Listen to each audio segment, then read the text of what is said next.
હિંમતનગર ખબર ન્યૂઝમાં આપનું સ્વાગત છે। તો જોઈએ આજના મહત્વના સમાચારમાં।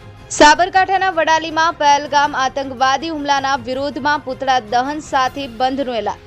જમ્મુ અને કાશ્મીરના પહેલગામ પાસે થયેલા આતંકવાદી હુમલાના વિરોધમાં આજે વડાલી ખાતે વિશ્વ હિન્દુ પરિષદ અને હિન્દુ યુવા સંગઠન ભારત દ્વારા આક્રોશ વ્યક્ત કરવામાં આવ્યો હતો।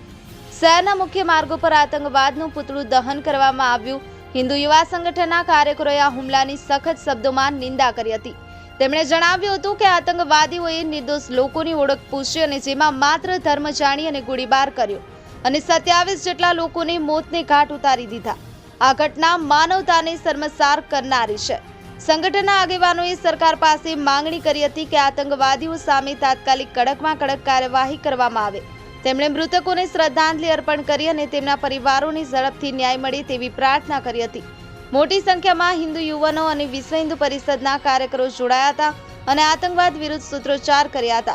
વડાલી બંધમાં વડાલી મુસ્લિમ સમાજ પણ જોડાયો હતો। સાથે મુસ્લિમ સમાજ દ્વારા પણ પોતાના ધંધા રોજગાર સંપૂર્ણપણે બંધ રાખ્યા હતા। અતુલ પરમાર, હિંમતનગર ખબર ન્યૂઝ, રમેશ સત્યની સાથે।